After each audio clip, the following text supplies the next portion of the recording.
नमस्कार। ताल ठोके की शुरुआत आज एक खुशखबरी से कर रहे हैं। अब से थोड़ी देर पहले टोक्यो में भारत और जापान ने सिविल न्यूक्लियर डील साइन कर ली। इस समझौते पर प्रधानमंत्री नरेंद्र मोदी और जापान के पीएम शिंजो आबे की बातचीत में रजामंदी बनी। इस समझौते की सबसे बड़ी बात यह है कि भारत जापान से मिलने वाली एटमी तकनीक का शांतिपूर्ण इस्तेमाल करेगा। कल रक्षा मंत्री मनोहर पर्रिकर ने निजी तौर पर एटमी हथियारों के इस्तेमाल पर अपनी राय रखी थी और कहा था कि भारत को कहना चाहिए कि हम जिम्मेदार परमाणु मुल्क हैं, लेकिन हम खुद को अपनी ही नीति का बंधक नहीं बनाए रख सकते। ताल ठोक के आज हम ये सवाल पूछ रहे हैं कि क्या अब भारत को पहले परमाणु हथियार इस्तेमाल ना करने की अपनी नीति छोड़ देनी चाहिए? यह सवाल अब इसलिए और अहम हो जाता है कि भारत ने जापान के साथ सिविल न्यूक्लियर डील कर ली है। वैसे रक्षा मंत्रालय ने मनोहर पर्रिकर के बयान के बाद सफाई दी थी कि परमाणु पॉलिसी में कोई बदलाव नहीं। लेकिन क्या रक्षा मंत्री का यह बयान भारत की न्यूक्लियर डॉक्ट्रिन में नई सोच के तौर पर देखा जा सकता है? पड़ोसी मुल्क पाकिस्तान अक्सर परमाणु हमले की धमकी देता रहा है। क्या पर्रिकर का यह बयान पाकिस्तान को चेतावनी है? 1998 के परमाणु विस्फोट के बाद भारत ने पहले परमाणु बम का इस्तेमाल न करने की नीति खुद ब खुद अपनाई थी। उस वक्त माना गया था कि भारत दुनिया के प्रतिबंधों से बचने के लिए ऐसा कर रहा है। तो सवाल यह है कि क्या 18 साल के बाद बदले हालात में भारत को अपनी परमाणु नीति को भी नए सिरे से तैयार करना चाहिए? 2014 में खुद बीजेपी ने अपने चुनाव घोषणा पत्र में न्यूक्लियर डॉक्ट्रिन को रिवाइज और अपडेट करने की बात की। तो क्या अब वो समय आ गया है कि परमाणु नीति को अपडेट किया जाए? भारत एनएसजी में एंट्री को लेकर जोरदार लॉबिंग कर रहा है, लेकिन जिस तरह चीन जैसे देशों का विरोध है, क्या पर्रिकर का बयान भारत के माइंड गेम का हिस्सा भी हो सकता है? पर्रिकर के बयान को भारत ने ज्यादातर विपक्षी दलों ने गैर जिम्मेदाराना बयान करार दिया। सवाल यह है कि रक्षा मंत्री के बयान में क्या विपक्ष कोई राजनीति भी तलाश रहा है? क्योंकि पाकिस्तान से नाराज भारत की जनता के बड़े तबके में पर्रिकर को इस बयान पर वाहवाही भी मिलने की उम्मीद की जा सकती है, जैसी सर्जिकल स्ट्राइक पर। 4, 3, 2, 1, ignition.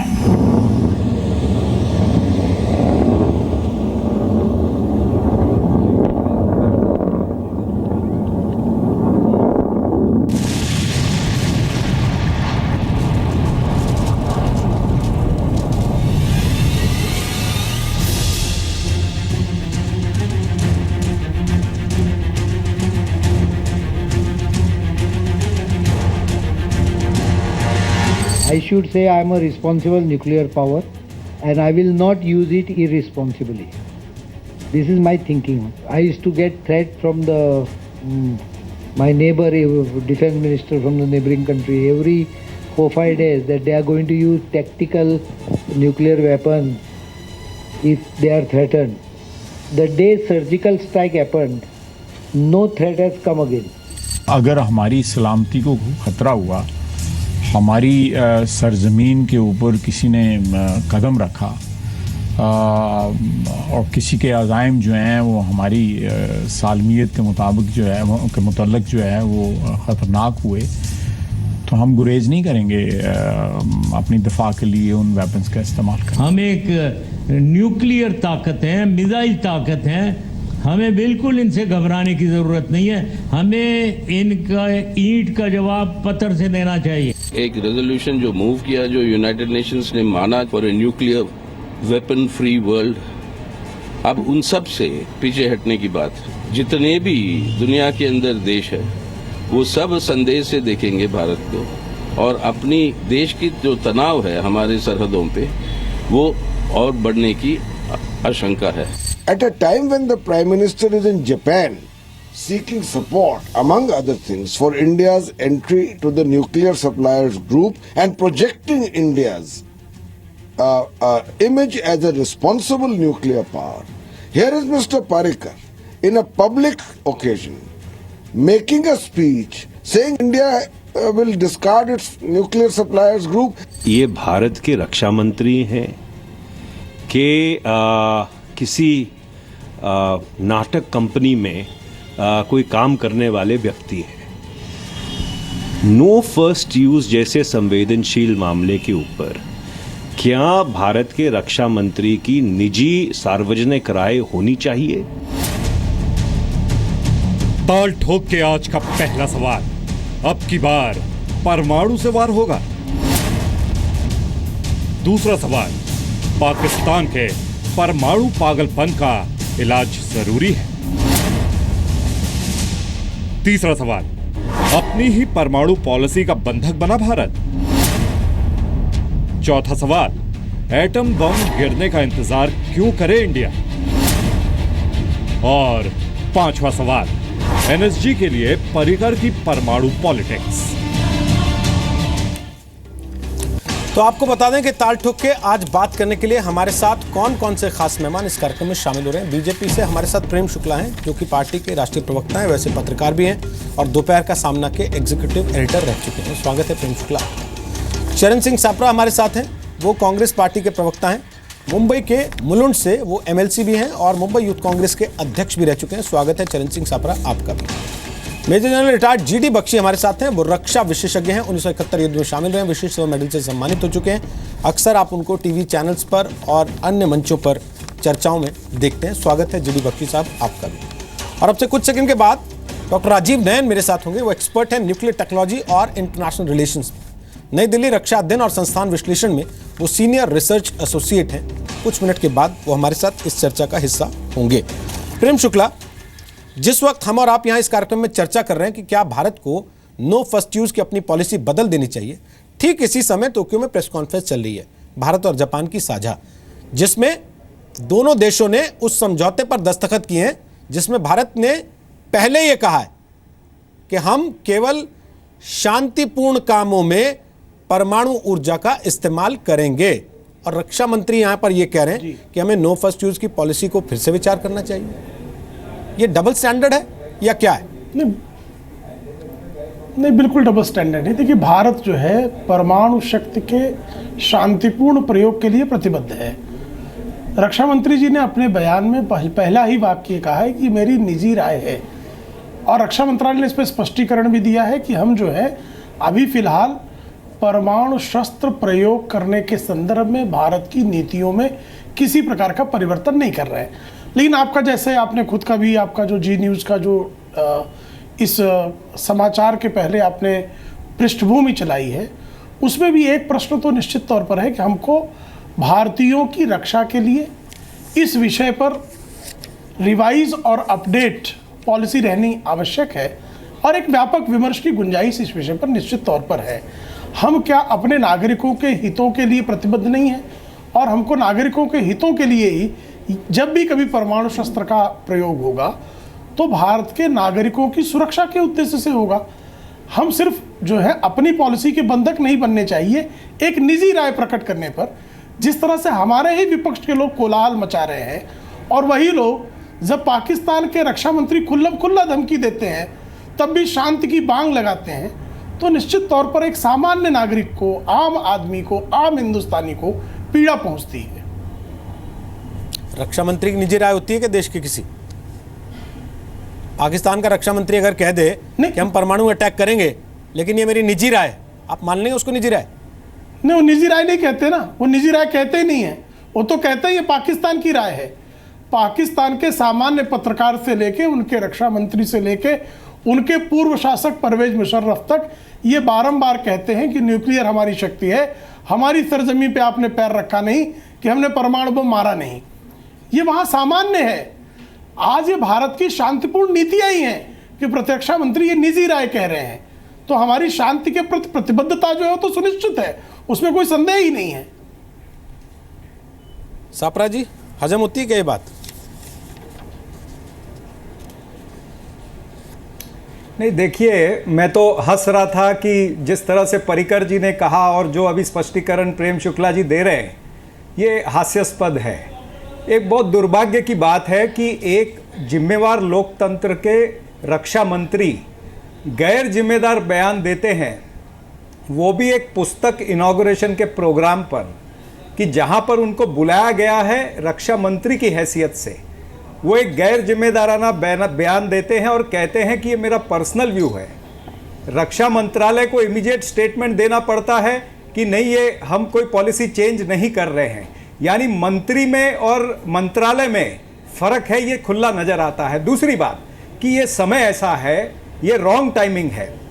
जब हम एनएसजी में जाने का प्रयास कर रहे हैं, जब यूएस के अंदर एक नया नेतृत्व राष्ट्रपति नए टेक ओवर कर रहे हैं, हमारे बॉर्डर्स पर टेंशन है। चौथी बात, ये हमारे प्रधानमंत्री जापान गए हुए हैं, वो वहां पर एक न्यूक्लियर ट्रीटी पर साइन कर रहे हैं, जहां पर हम कह रहे हैं कि हम शांति से और अच्छा उपयोग करने के लिए न्यूक्लियर का इस्तेमाल करेंगे, और यहां पर डिफेंस मिनिस्टर इस तरह की बात कर रहे हैं। तो ये तालमेल कहां है सरकार के अंदर? और दूसरी बात, अगर इस तरह के वक्तव्य लूज टॉक करनी है तो फिर आप रक्षा मंत्री हैं, ऐसे कहीं पे नजर ही नहीं आता है। और ये जो नो फर्स्ट यूज की पॉलिसी चाहे कांग्रेस ने इनिशिएट की थी, लेकिन इसके ऊपर मोहर जो लगी है, डॉक्ट्रिन जो ये थी न्यूक्लियर डॉक्ट्रिन, वो अटल बिहारी वाजपेयी जी की और उनकी सरकार की मोहर लगी है। अटल बिहारी वाजपेयी इनके ही मार्गदर्शक मंडल के प्रमुख नेता है, बड़े रिस्पेक्टेड नेता हैं इस देश के, भारतवर्ष के। कम से कम अपने मार्गदर्शक मंडल के नेता का मार्गदर्शन तो आप मानिए ना। तो ये न्यूक्लियर, अरे आपके यहाँ तो राहुल गांधी जो है कैबिनेट प्रस्तावित करके बिल भेजता है, फाड़ के फेंक देते हैं। आप लोकतंत्र की दुहाई देते हैं तो लोकतंत्र प्रकट होता है। आपको अगर कहीं बदलाव लाना है चरण सिंह सप्रा जी, शर्म करें कि आपके यहाँ कैबिनेट प्रस्तावित करती है एक बिल, राष्ट्रपति के यहाँ साइन होने के लिए जाता है, और एक बच्चा खड़ा होता है और उसको फाड़ कर फेंक देता है, जिसकी संवैधानिक हैसियत शून्य है। तब भी आपका प्रधानमंत्री बेशर्मी से पद पर बैठे रहता है। भारतीय जनता पार्टी कैबिनेट आपकी बेशर्मी से बैठे रहती है। आप क्या लोकतंत्र सिखा रहे हैं, किसको चाहते हैं? ये देश जानता है कि लोकतंत्र को शोकतंत्र में तब्दील करने का ये पाप कांग्रेस के राहुल गांधी और उनकी माता श्री सोनिया गांधी ने किया है। इस तरह से गैर जिम्मेदार, आप कृपा करके लोकतंत्र की दुहाई न दें। बहुत शर्मनाक लगता है, शैतान कुरान पढ़ रहा है ऐसा लगता है, शैतान बाइबल पढ़ रहा है ऐसा लगता है जब आप बोलते हैं। शुक्ला जी और लोकतंत्र पर जब आप प्रवचन देते हैं, शुक्ला जी और सापरा जी, मैं आपको एक चीज बताता हूं, शैतान बाइबल पढ़ रहा है। अपनी ताकत का एहसास सापरा जी, नहीं। सापरा जी, ये तो रक्षा सापरा जी, मंत्री मनोहर पर्रिकर सापरा ने जी, ताकत दी सर्जिकल सापरा जी, स्ट्राइक के समय में। सापरा जी, तब सेना को सापरा जी, ताकत बड़ा आई। गंभीर इस तरह विषय के है, गैर जिम्मेदार थोड़ा सा बयान अपनी तो कॉन्स्टिट्यूएंसी से बाहर निकलिए सर। सर सापरा जी, थोड़ा कॉन्स्टिट्यूएंसी से बाहर आइए, बड़ा गंभीर विषय। नहीं, मैं सर उतना बोलिए जितना लोग सुन तो सके। आप अगर चुप नहीं होंगे, बोलते चले जाएंगे तो लोगों को लगेगा कि सापरा जी शायद भूल गए, किसी रैली में आए। शुक्ला जी प्लीज, यदि आप सापरा जी जवाब दे दें, एक बहुत सीधा सवाल पूछ रहा हूं, जरा जवाब दे दें। सर एक सेकंड, एक सीधा सवाल है, जरा जवाब दे दें। सर एक सेकंड को कहिए कि शांति रखे, थोड़ा टॉलरेंट हो जाए, सर अपना शांति से। सापरा जी, ये गंभीर विषय है। सापरा जी, गंभीर विषय तो गंभीरता से रखिए, गंभीर विषय तो गंभीरता से रखिए प्लीज। लूज टॉक की तरह नहीं बोलना चाहिए ना प्रवक्ताओं को भी, पार्टियों को। प्लीज आप सुनिए ना सर। अब इनका लूज सर टॉक आप सुन लीजिए। चाहें तो मैं, मेरे साथ दो ऐसे एक्सपर्ट्स हैं, उनके साथ 1 घंटे चर्चा कर सकता हूं और वो देश के लोगों को बेहतर तरीके से समझा सकते हैं, सामरिक नजरिए से और कूटनीतिक नजरिए से, नो फर्स्ट यूज की पॉलिसी ठीक है या नहीं है। अगर आप लोग चाहते हैं ऐसा हो, अगर नहीं चाहते तो प्लीज एक एक करके अच्छे से बात रखें। मेरा बड़ा सीधा सवाल है सापरा जी, परमाणु के मामले में सेकंड यूज की पॉलिसी कहां से आती है? क्या कोई यह देश कह सकता है कि हम पे परमाणु अटैक करोगे तो हम भी परमाणु अटैक कर देंगे? क्या इसकी संभावना दिखती है आपको? कहीं कोई देश बचेगा इस लायक कि वो सेकंड अटैक करेगा, परमाणु अटैक? वो भी तब जब उसके बगल से हर तीसरे दिन उसको धमकी दी जाती हो कि हमारे पास तो परमाणु बम है, हम जब चाहेंगे तुम्हें उड़ा देंगे।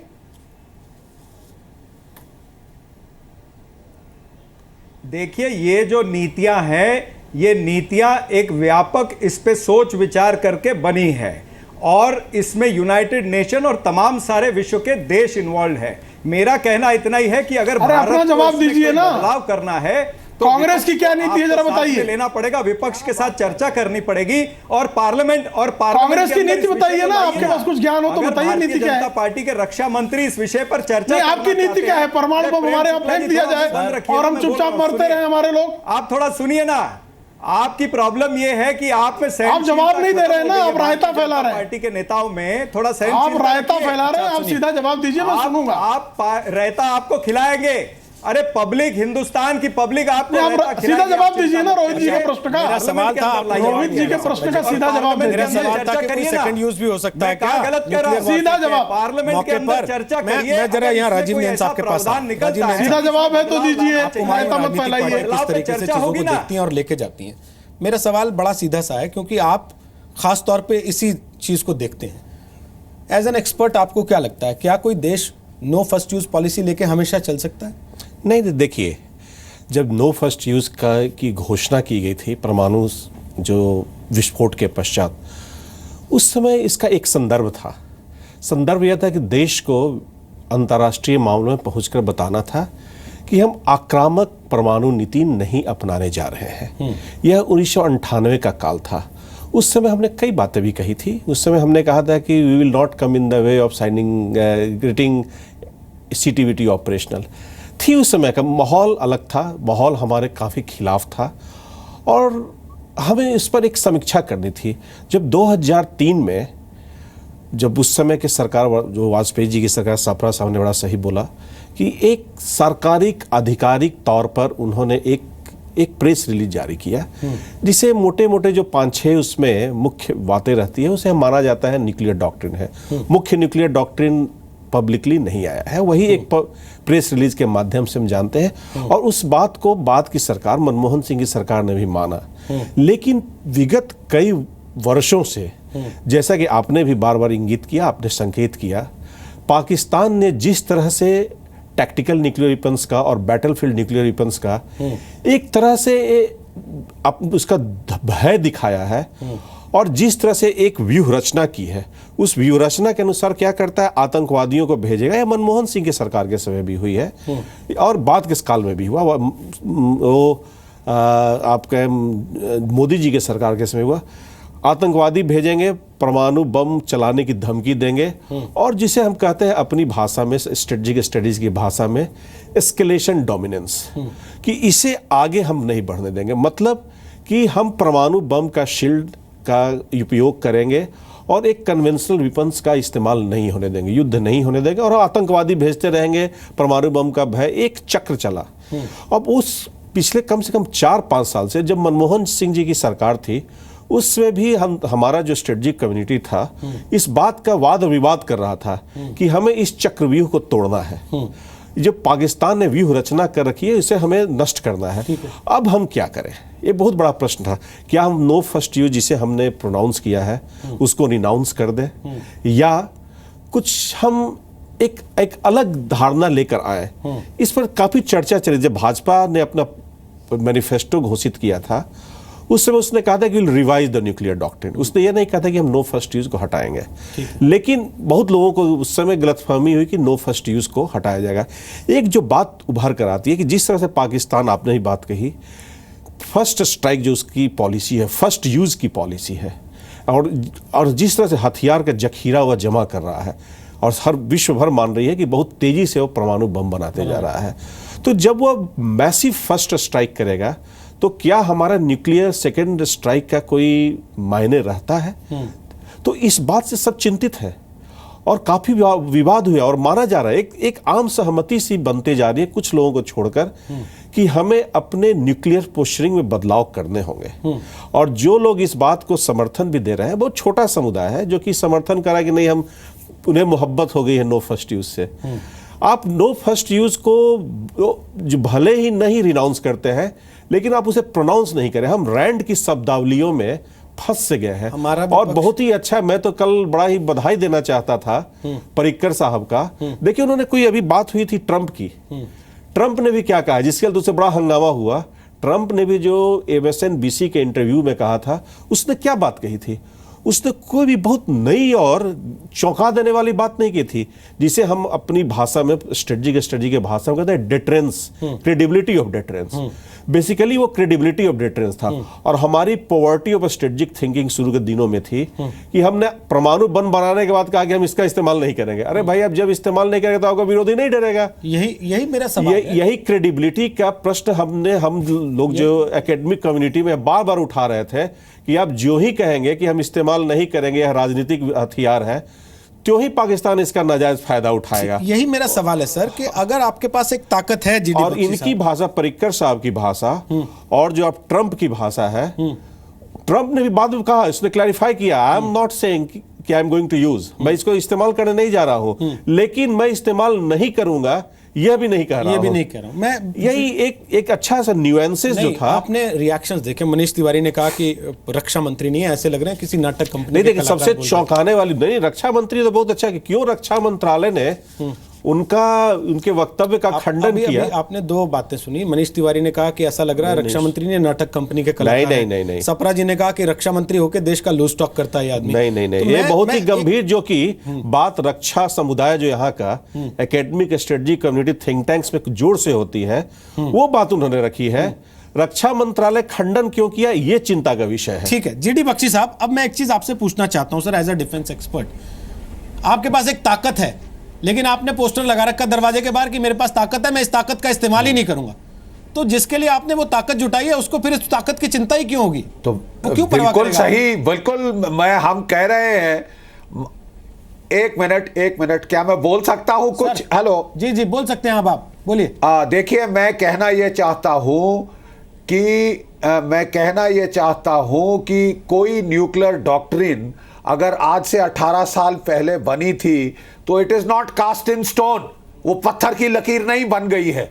उसके ऊपर डिस्कशन होनी चाहिए, उस पर विवाद होना चाहिए बदलती परिस्थितियों को देखकर। आजकल पाकिस्तान का जो एटमी जखीरा है वो सबसे तेज बढ़ता जखीरा है पूरी दुनिया में। आपके पास से उसके पास ज्यादा एटमी वॉरहेड आ गए हैं, 120 उसके पास आ गए हैं, 110 के करीब आपके पास हैं। ऑलरेडी वो आपसे आगे निकल गया है, नंबर 1। नंबर 2, चीन ने जो नो फर्स्ट यूज कमिटमेंट दी थी उसमें उसने बहुत सारे नुआंस लगा दिए हैं, इफ्स एंड बट्स लगा दिए हैं। उसने साफ कहा है कि हम अपने इलाके में फर्स्ट यूज कर सकते हैं। मत भूलिए कि चीन अरुणाचल प्रदेश और लद्दाख को अपना इलाका बोलता है।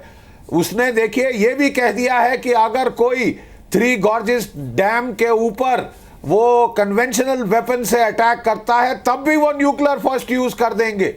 ठीक है, तो जब चीन, जिसको आपने फॉलो किया था नो फर्स्ट यूज डॉक्ट्रिन के लिए, जब उसने इतने सारे कैविएट लगा दिए हैं और सब लोग चाहते हैं कि अगर आप वाकई में कुछ फायदा उठाना चाहते हैं न्यूक्लियर वॉरहेड्स का, तो आप थोड़ी एम्बिग्युइटी तो रखिए, कीप सम एनिमी को डाउट में तो रखिए। आप पोस्टर चिपका रहे हैं कि हम कुछ नहीं करेंगे, हम बिल्कुल इस्तेमाल नहीं करेंगे, हम बड़े शांति प्रिय हैं, तो आप भुगतेंगे जो आपने 30 साल भुगता है कि पाकिस्तान ने एक न्यूक्लियर शील्ड की आड़ के नीचे आपकी ऐसी तैसी कर रखी है टेररिज्म कर करके। ये अभी जाके पाकिस्तान का न्यूक्लियर ब्लफ कॉल हुआ है, जबकि हमने सर्जिकल स्ट्राइक करी और उसके 1-1.5 महीने बाद तक ये जो सारे लोग हमको दिल्ली में यहाँ पे गीदड़ भपकियां देते थे कि साहब आपने एक कदम एलसी के पार लिया और नई दिल्ली पे एटमी बमों की वर्षा शुरू हो जाएगी, ये सब बकवास और गीदड़ भपकी था। ये ब्लफ हैज बीन कॉल्ड। अब अगला लॉजिकल स्टेप ये है कि आप न्यूक्लियर डॉक्ट्रिन को ऊपर रिवाइज करें, कम से कम डिबेट तो करें। Why are we so scared of a debate? अगर 18 साल पहले किसी ने क्या किया तो क्या वो रामबाण बन गया? क्या वो has it been cast in stone? It will never change. Non alignment है। अब नॉन अलाइनमेंट क्या हमेशा के लिए हमारी पॉलिसी रहेगी? मल्टीपोलर वर्ल्ड ऑर्डर आ रहा है, उसमें हम one of the poles of power है, तो we can't get stuck to the past. We should not be scared of discussion, we should not be scared of revision and updating our nuclear doctrine, and there is a need to. ठीक sir, non alignment की आपने बात छेड़ी। दुनिया देख रही है कि नॉन अलाइनमेंट का मिथ कैसे टूट रहा है और कैसे ताकतें एक दूसरे के साथ अलाइन हो रही हैं। आपने ठीक कहा, नया वर्ल्ड ऑर्डर आ रहा है। दूसरी बड़ी चीज ये है कि अगर भारत को ये डर दिखाया जाता है, जैसा अभी सप्रा साहब कह रहे थे कि आप एक तरफ एनएसजी की बात करते हैं, दूसरी तरफ आपने आज ही जापान के साथ एक न्यूक्लियर डील साइन की है, एटॉमिक डील साइन की है। उस परिस्थिति में अगर आप नो फर्स्ट यूज को चेंज करेंगे तो क्या दुनिया आपको एक्सेप्ट करेगी? कि जब भारत की ताकत की बात आ रही है, जब देश की सामरिक ताकत को बढ़ाने की बात आ रही है, दुनिया को उसका एहसास कराने की बात आ रही है, युद्ध के लिए नहीं उतर रहा है भारत, तो भी विपक्ष को आपत्ति है। क्या देश की सरहद पर जान गंवाना केवल फौजी का काम है? क्या देश की राजनीतिक पार्टियों की कोई जिम्मेदारी नहीं बनती इसमें? सवाल यह कि क्या भारत को नो फर्स्ट यूज की अपनी पॉलिसी को रिवाइज करना चाहिए परमाणु शक्ति के मामले में? हमारे साथ राजीव नैन साहब हैं, एक्सपर्ट हैं इसी मामले पर। हमारे साथ major general retired GD Bakshi साहब है, रक्षा मामलों के विशेषज्ञ चरण सिंह सापरा कांग्रेस से हैं और प्रेम शुक्ला बीजेपी से हमारे साथ हैं। सापरा साहब, ब्रेक के पहले मैंने सवाल आप पे छोड़ा था, किस आधार पे आपको लगता है कि अगर हम अपनी पॉलिसी को रिवाइज करने के लिए अपने घर में भी चर्चा करेंगे तो हमारी एनएसजी की दावेदारी खत्म हो जाएगी, पहली चीज। और दूसरा, क्या किसी चीज पे चर्चा करने मात्र में विपक्ष को यह कह देना चाहिए कि भाई आपका रक्षा मंत्री नाटक का कलाकार है, लूज टॉक करता है?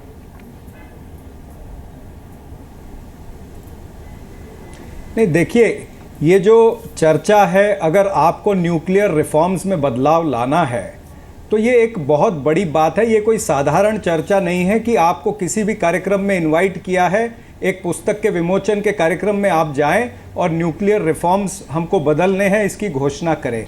इसीलिए रक्षा मंत्रालय ने एक काउंटर उत्तर दिया है। तो कहने का तात्पर्य यही है कि रक्षा मंत्री एक बहुत ही सीरियस किस्म के नेता होने चाहिए और रक्षा मंत्री इस भारत सरकार के 2 नंबर या 3 नंबर के नेता माने जाते हैं।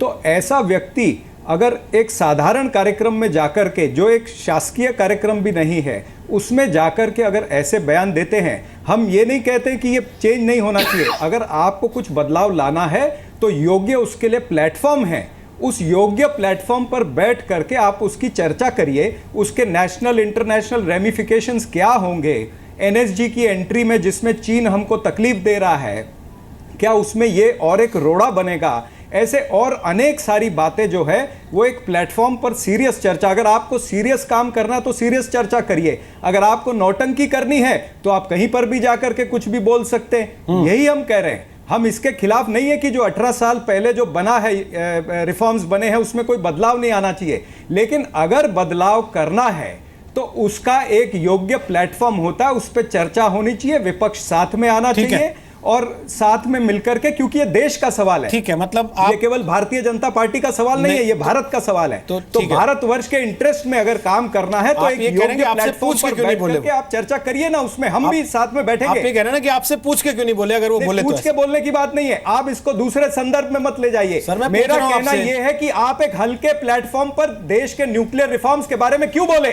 ठीक है, प्रेम शुक्ला जवाब दीजिए, फिर मैं राजीव जी से पूछता हूं। बोलिए प्रेम शुक्ला, हल्के प्लेटफॉर्म पे क्यों नहीं बोले, क्यों बोले? उठते बैठते सोते जागते अभिव्यक्त की आज़ादी की दुहाई देने वालों को रक्षा मंत्री जी यदि किसी कार्यक्रम में निजी बयान भी दे दें तो इनका जो है गला रूंध आता है। ये बहुत बड़ी देश की शोकांतिका है। दरअसल पाकिस्तान परस्ती के रंग में रंगे लोगों को रक्षा मंत्री का कभी निजी बयान नहीं होता। आप सुन लीजिए, रक्षा मंत्री एक ऐसा जिम्मेवार पद है कि जिसका कभी निजी बयान नहीं होता। शिष्टता का प्रदर्शन करें, जहन में शिष्टता का प्रदर्शन करें, किसी और का निजी बयान हो सकता है। शिष्टता का प्रदर्शन करें, मैं जवाब दे रहा हूँ। मंत्री है, अब आप सुन लीजिए, चरण सिंह सप्रा जरा सुन लीजिए। उनको उस कार्यक्रम में भी आपके पप्पू काल में तो मनमोहन सिंह का बयान भी निजी बयान होता था कि वो रक्षा मंत्री है। अगर वो रक्षा मंत्री नहीं होते, डिबेट बिगाड़ो मत। जवाब तो सुन लीजिए उनका। ये डिबेट बिगाड़ रहे हैं, इनसे क्या बात करेंगे? तो वो रक्षा मंत्री थे। रक्षा मंत्री जी डिबेट बिगाड़ रहे हैं आपकी। गंभीर आदमी नहीं है, ये सड़क छापने की तरह बात कर रहे हैं। क्या सप्रा जी आप जवाब दे रहे थे, किसी ने टोका टाकी नहीं की थी, उसको सीरियसली सप्रा जी आप जवाब दे रहे थे, किसी ने टोका टाकी नहीं की थी। अब सड़क छाप आदमी आप सीरियस डिस्कशन करना चाहते हैं लेकिन नॉन सीरियस तरीके से कर रहे हैं। आप दूसरा आदमी आपकी बात का जवाब दे रहा है, उसकी बात तो सुनिए कम से कम। आपको अच्छी नहीं लगे उसके बाद अपना तथ्य रखिएगा, हाथ उठाइएगा बीच में कि आप बोलना चाहते हैं। जी प्रेम शुक्ला पूरा कीजिए। तो रक्षा मंत्री जी ने एक जो बहस आम विशेषज्ञों के मन में भी है, अभी आपने 2 विशेषज्ञों को, जीडी बख्शी जी, राजीव नयन जी, बड़े विशेषज्ञ हैं, इन्होंने भी कहा कि हमारे लिए जो है रक्षा नीति में किसी प्रकार की हमारी अपनी पॉलिसी बाधा नहीं होनी चाहिए, उस पर विमर्श होना चाहिए, अपडेट और रिवाइज करने में कोई आपत्ति नहीं है। और हम अपने पड़ोसी को जब बहुत ताकतवर बना दें, ऐसी स्थिति नहीं हो, तो एक विमर्श अगर छिड़ता है तो उस पर तत्काल इस तरह की प्रतिक्रियाएं देना, जिस तरह से येचुरी जी का बयान है, जिस तरह से मनीष तिवारी, मुझे तो कई बार लगता है कि उनको मनोरोग का शिकार तो नहीं हो रहा है कि रक्षा मंत्री जी को आप नौटंकी बात कह रहे हैं। और कौन लोग कह रहे हैं, पार्लियामेंट कौन लोग कह दे रहे हैं भाई, कैबिनेट है, आप फिर देखिए में चर्चा करिए ना। सुन लीजिए, यही प्लेटफॉर्म इनकी समझ में नहीं आ रहा। पार्लियामेंट में आप लोग शोर मचाते हैं। जी न्यूज की समझ, जी न्यूज का एक मिनट, क्या हम लोग आ सकते हैं? पार्लियामेंट चल कितनी पाती है? है? जी न्यूज के प्लेटफॉर्म का पार्लियामेंट चल कितनी पाती है? आपके पास कैबिनेट पे डिबेट में चीख चिल्लाहट, पार्लियामेंट में चीख चिल्लाहट, फिर आप करेंगे पार्लियामेंट में चर्चा। भांगड़ा मत करिए यार चैनल पर। उसके पहले जरा सदाचार शिष्टता का परिचय दीजिए कि अगर किसी चीज को लेके एक आपको एटमॉस्फेयर टेस्ट करना होता है, तो ऐसे ही पत्थर उछाला जाता है कि आपने कहीं से कोई बात कही, उसके बाद आप देखते हैं कि भाई उसके ऊपर किस तरीके का रिएक्शन है, लोगों की राय क्या आ रही है, मेरे देश के लोग किस तरीके से उस पर भावना व्यक्त कर रहे हैं अपनी। उसके बाद हो सकता है शायद सरकार कहीं उस प्लेटफॉर्म पे ले जाए जहां विपक्ष भी हो, कैबिनेट भी हो, सरकार के लोग भी हो। देखिए, किस मंच से बोला जाना चाहिए यह एक प्रश्न हो सकता है चर्चा का। मैं सापरा जी की इस बात से थोड़ा सा सहमत हूं कि विपक्ष से बात होनी चाहिए। इस पर मैंने लेख भी लिखा है कि एक कंसेंसस बिल्डिंग होनी चाहिए और विपक्ष से बात होनी चाहिए। मैं उनसे पूर्णतः सहमत हूँ और वो भी बात मान रहे हैं कि एक आवश्यकता आगे है समीक्षा करने की। तो चलिए, यहाँ पर तो कम से कम हम लोग एक मत हो रहे हैं। अब कहाँ होनी चाहिए बात? देखिए, सीधे सीधे पार्लियामेंट में भी क्या एक ओपन प्लेटफॉर्म सही स्थान है? यह एक बड़ा ही गंभीर मुद्दा है। पीछे होती है थिंक टैंक्स में बात होती है, बाई पार्टीजन। अमेरिका में भी कई सारे थिंक टैंक्स हैं, जैसे USIP है, वहाँ पर दोनों पक्ष के लोग, रिपब्लिकन्स डेमोक्रेट साथ बैठते हैं और जिन गंभीर विषयों पर चर्चा करते हैं। तो हमारे यहाँ भी ये चर्चा होनी चाहिए और मैं पूरी तरह से सपरा जी से सहमत हूँ।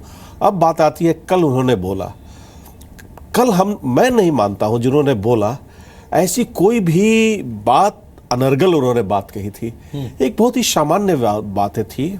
नो फर्स्ट यूज में हो सकता है थोड़ा सा बोलने में क्या बोला उन्होंने, व्यक्तिगत राय किस तरह से रखा, ये अलग हो, लेकिन उन्होंने कहा है कि हमें अपने न्यूक्लियर पोस्चर को इस तरह से रखना चाहिए कि वो जो आपके विरोधी राष्ट्र हैं, जो आपके दुश्मन राष्ट्र हैं, उन्हें थोड़ा डर रहे कि ये लगे कि परमाणु अस्त्र का इस्तेमाल हो सकता है। ये बात एक बहुत ही जो मुख्य प्रश्न बहुत दिनों से चल रहा था, क्या हमारे विरोधी मान के चल रहे हैं कि हम कुछ भी कर देंगे और वो इसी तरह कुछ नहीं करेंगे, नो फर्स्ट यूज गांधीयन ऐसे ही परमाणु अस्त्र है अंदर रखने के लिए है। ये पोस्चर हमारे यहाँ से नहीं जा रहा था और इसके लिए हमारी चिंता यही थी कि हमारी डिटरेंस, जिसे हम क्रेडिबल मिनिमम डिटरेंस कहते हैं, क्रेडिबल नहीं रह गई है। लेकिन दुख की बात यही है कि सत्ता पक्ष में ही जो कई उनके थिंक टैंक्स हैं, उन्हीं में ऐसे बैठे हुए व्यक्ति है, खासकर विवेकानंद इंटरनेशनल फाउंडेशन, जो इतने महान व्यक्ति है, एक रात राणाडे ने शुरुआत की उसकी, वहां से इसका विरोध हो रहा है खामोशी से।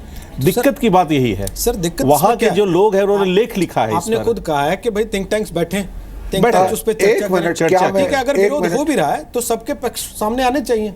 सरकार क्या कहना चाहती है, सरकार के पक्ष में जो लोग हैं वो क्या कह रहे हैं, उसके विरोध में जो लोग हैं वो क्या कह रहे हैं, विपक्ष क्या कह रहा है, मंत्री आपके क्या कह रहे हैं, वो सारी चीजें सारी आनी चाहिए, एकदम होना चाहिए विवाद, इसके ऊपर चर्चा चलनी चाहिए और मिलकर आवश्यक है। तो इसलिए प्रधान रक्षा मंत्री को इस तरह से कंडेम करना थोड़ा अच्छा नहीं लगता है, थोड़ा कंडेम नहीं करना चाहिए। एक बात रखी उन्होंने। ठीक है, जीडी बख्शी साहब, आप हाथ उठाए हुए हैं, आप बोल लीजिए अपनी बात, फिर मैं सपरा जी के पास जाऊं।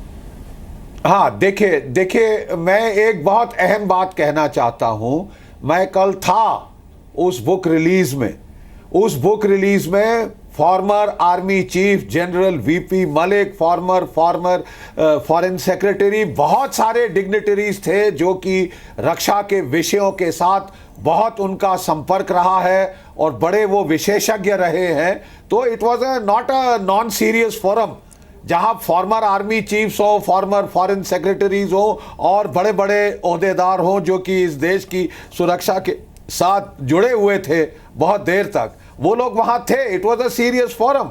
मैंने सुना उन्होंने क्या कहा था और उन्होंने केवल इतना कहा था कि we should say we are a responsible nuclear power. That means हमको डिग्रीज ऑफ एम्बिग्विटी इंसर्ट करनी पड़ेगी इन द न्यूक्लियर सिग्नलिंग, ताकि दूसरे को यह आश्वस्त होकर ना बैठ जाए कि ये तो गांधीयन है, कभी न्यूक्लियर बमों का इस्तेमाल करेंगे ही नहीं, वो सड़ने के लिए बने हैं अपने इनके गोदामों के अंदर। You see, the fact of the matter is कि जब चीन ने इतने बड़ा चेंज कर दिया है, अपनी नीतिज को नुआंस किया है, पाकिस्तान फर्स्ट यूज का धमकी दे दे के हमको 30 साल से डराया जा रहा है और गीदड़ भभकी दिए जा रहा है। और एक और चीज, लोग कह रहे हैं कि साहब जापान में प्रधानमंत्री थे, उस समय ऐसी बात नहीं करनी चाहिए थी। मैं आपको बताऊं कि डोनाल्ड ट्रंप ने अभी जापान को और दक्षिण कोरिया को चेतावनी दी है कि अमेरिका उनको सपोर्ट नहीं करेगा, वो अपने न्यूक्लियर बम बना लें। अगर आने वाले दिनों में जापान और साउथ कोरिया अपना न्यूक्लियर आर्सेनल बना लेते हैं तो आपको हैरानी नहीं होनी चाहिए तो ये बेमायने हो जाएगी पूरी तकरीर। ये किसी चीज पे, किसी सामरिक विषय पे डिबेट करना, ये तो एक डेमोक्रेसी में हमारी ये जो है प्रथा होनी चाहिए। हाँ, टाइमिंग आप आगे पीछे कर सकते थे, थोड़ा आप और कोई टाइम ले सकते थे, लेकिन जब उन्होंने कुछ सोच के ही किया होगा जो हमें शायद नहीं मालूम। ठीक है, तो इतना चिलकाव करना कि डिबेट होनी ही नहीं चाहिए। This is a doctrine cast in stone, it is a holy Bible, you can't go against it. वो 18 साल पहले बनी थी, तब से हालात में जमीन आसमान का फर्क आ गया। इस पे तो सप्रा जी ने भी कहा है कि वो मानते हैं इस बात पे चर्चा होनी चाहिए, उन्हें इस पे एतराज नहीं है कि 18 साल हो गए तो उसको बदलने की जरूरत नहीं है। लेकिन सप्रा जी, निजी राय क्या केवल दिग्विजय सिंह रख सकते हैं और कोई नहीं रख सकता इस देश में निजी राय? नहीं, देखिए, यही मैं कहना चाहता था कि रक्षा मंत्री देश का नंबर 2 का दर्जा है, और रक्षा मंत्री होते हुए आपको कौन से सीरियस प्लेटफॉर्म पे क्या बोलना है ये आपको सोचना है। अब सीरियस प्लेटफॉर्म पार्लियामेंट को मानते हैं या कैबिनेट को मानते हैं, या फिर आप सीरियस जो इकट्ठ है उसको एक बुक के विमोचन की सभा को मानते हैं, ये अब रक्षा मंत्री को सोचना है। और अगर रक्षा मंत्री पार्लियामेंट और कैबिनेट को छोड़ करके एक किताब के विमोचन का कार्यक्रम, जिसको अभी बख्शी जी सीरियस कार्यक्रम कह रहे थे, मैं ना नहीं बोलता हूं, वो सीरियस कार्यक्रम बख्शी जी की नज़रों से हो सकता है, लेकिन देश की नज़र से आप देखिए कि ये चर्चा क्या उस प्लेटफॉर्म पे होनी चाहिए थी। ये चर्चा उस प्लेटफॉर्म पे तब हो सकती थी जब इस पे कोई पूर्व चर्चा Give me one reason why not? या कैबिनेट में या कोई इस तरह की जो कोई बॉडी है, जो सरकार की बॉडी है, वहां पर अगर कोई ऐसी चर्चा होती है न्यूक्लियर रिफॉर्म्स पे, फिर आप किसी पुस्तक विमोचन के कार्यक्रम में जाके बोलते हैं तो ठीक है। लेकिन आप कहीं पर जाकर के एज अ रक्षा मंत्री, और फिर रक्षा मंत्री ये कहे कि ये मेरी निजी राय है, तो रक्षा मंत्री की निजी राय नहीं हो सकती है और किसी भी नेता की हो सकती है, क्योंकि आपको अगर उस कार्यक्रम में बुलाया है तो एज अ रक्षा मंत्री बुलाया है। अगर आप रक्षा मंत्री नहीं होते तो आपको उस कार्यक्रम में भी नहीं बुलाते। ठीक है, तो ये सीरियसनेस लेकर के रक्षा मंत्री को चलना चाहिए। रक्षा मंत्री को अपना और रक्षा मंत्रालय का मजाक नहीं उड़ाना चाहिए। मतलब ये निजी राय केवल दिग्विजय सिंह की हो सकती है और किसी की नहीं हो सकती। आपने मेरे सवाल का ये जवाब दिया। नहीं, माफ कीजिए, बोलिए बख्शी साहब। माफ कीजिए, ये एक सीरियस डिस्कशन है। बीजेपी की पॉलिसी की जो अरे साहब, मैं आप सुन लीजिए ना, मैं भी संविधान के तहत ही इस फौज में रहा हूं 37 साल, और बहुत सारे रक्षा मंत्री हमने भी देखे हैं। आप कोई भी सार्वजनिक जो है प्लेटफॉर्म का चॉइस कर सकते हैं एक डिबेट छेड़ने के लिए। हाँ, तो मैं कह रहा हूं कि किसी भी सार्वजनिक मंच से अगर आप डिबेट शुरू करना चाहते हैं आप कर सकते हैं। There is nothing cast in stone कि अगर पॉलिसी 18 साल पहले बनी थी उस पर कोई दूसरी बात नहीं हो सकती। दैट इज गलत है। लेकिन फिर ये जितनी डिबेट डिस्कशन हो एक डेमोक्रेसी में उतना अच्छा है। हाँ, तो ठीक है, वो डिबेट शुरू करने का तरीका है। ठीक, लास्ट कमेंट प्रेम शुक्ला। नहीं तो रक्षा मंत्री को ऐसे तरीके सूट नहीं होते या शोभा नहीं देते, यही तो मैं विनम्रतापूर्वक आग्रह की सप्रा जरा सुन भी ले। ठीक है, बोलिए Prem Shukla ji, last comment please. देखिए, इनके रक्षा मंत्री थे आदरणीय के एंटनी जी, सीमा पर फायरिंग होती थी, अभी तक उसकी खून भी नहीं सूखता था, नॉन स्टेट एक्टर्स ने फायरिंग कर दी, पाकिस्तान की तरफ से इस तरह के बयान देते थे, तो बड़े जिम्मेदार व्यक्ति थे। इनके foreign minister S M Krishna थे, वो यूनाइटेड नेशंस में गए, दूसरे देश का उन्होंने जो है भाषण पढ़ दिया, बहुत सीरियस थे। डॉक्टर मनमोहन सिंह थे, शर्म शेख में गए, बलूचिस्तान में भारत की भूमिका स्वीकार ली और बहुत गंभीर था। अब आप ठीक है, चिल्लाया, डिबेट नहीं कर सकते।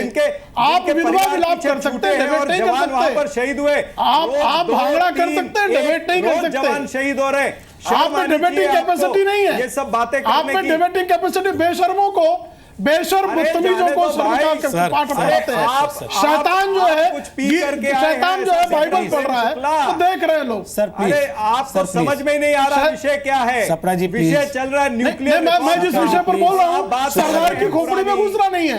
मुझे पता है आप चवन्नी छाप आदमी है। अरे आप सप्रा जी, रिफॉर्म्स पर बोलिए ना। चवन्नी छाप आदमी चलिए हम चर्चा को छाप खत्म कर दे आदमी रहे है हैं। आप। हम चर्चा को मैं खत्म आपको कर दे जानता रहे हूँ अच्छी तरह से। हैं। सप्रा जी, हम चर्चा को खत्म कर दे रहे हैं। आप बता दीजिएगा पार्टी दफ्तर जाके कि मैं कामयाबी पूर्वक 1 घंटा निकाल के आया हूँ जिसमें मैंने बीजेपी के प्रवक्ता को बोलने नहीं दिया, उनकी आवाज को सुनाई नहीं देने दिया। सर आप लास्ट कमेंट करना चाहते हैं? समय हालांकि खत्म हो चुका है। जल्दी मैं बोलूंगा। क्या देखिए, ये सही वक्त है और आपको लगता है कि एकदम सही वक्त है, रीथिंक करना चाहिए? हम एकदम रीथिंक होना चाहिए। और डिबेट की शुरुआत नहीं ठीक से हो पा रही थी। भाजपा ने उद्घोषणा पत्र में किया, लेकिन उसके बाद वो कुछ खामोश हो गए थे। कुछ जो तत्व थे वेस्टेड इंटरेस्ट नहीं होने दे रहे थे। कम से कम रक्षा मंत्री ने उसे तोड़ा, उस बैरियर को तोड़ा। अब डिबेट होगा, अब डिबेट शुरू हो चुका है। एक बहुत अच्छा दूसरी बात जो अभी ट्रम्प की बात कही गई और जापान और साउथ कोरिया की, बहुत बड़ा संकेत आया है ट्रम्प की जीत से कि आपको अपनी सुरक्षा की खुद चिंता करनी है, किसी आका के ऊपर नहीं बैठी है। उसने अपने लोगों पर ही बोला। इसलिए अब हमें भी इस बात की चिंता करनी होगी कि हम किस तरह से अपने लोगों को सुरक्षित रखते हैं। और तीसरी जल्दी से बात मैं बोलना चाहता हूँ, हमें परमाणु डील को बाकी सुरक्षा के से अलग हटा के रखना चाहिए। यही गलती उस समय के विपक्ष ने, मनमोहन सिंह ने जब 2008 और 2005 का डील किया था, कर रहे थे। और अभी भी विपक्ष के लोग, जो अभी के विपक्ष है, वही गलती दोहरा रहा है। इसे नहीं दोहराना चाहिए। जो परमाणु ऊर्जा का विषय और शक्ति, जिसको कहते हैं परमाणु शक्ति, जिसे कि सुरक्षा के लिए इस्तेमाल किया जाता है, दोनों दो चीजें हैं। ये हमें स्पष्ट कर रखना होगा। सारी चीजें चलेगी, भारत एक मजबूत सक्षम राष्ट्र के रूप में है और हमें इस पर असर्ट करना होगा। ठीक है सर, थैंक यू। बहुत बहुत धन्यवाद प्रेम शुक्ला, सप्रा जी, और बहुत बहुत धन्यवाद जीडी बख्शी, आपका भी आज तालठोके का हिस्सा बनने के लिए। जैसा नैन साहब ने कहा, बहस अब शुरू हो चुकी है और देखने की बात ये होगी कि ये बहस जाती कहां तक है, किस मकाम तक इसको ले जा पाती है सरकार और खुद रक्षा मंत्री।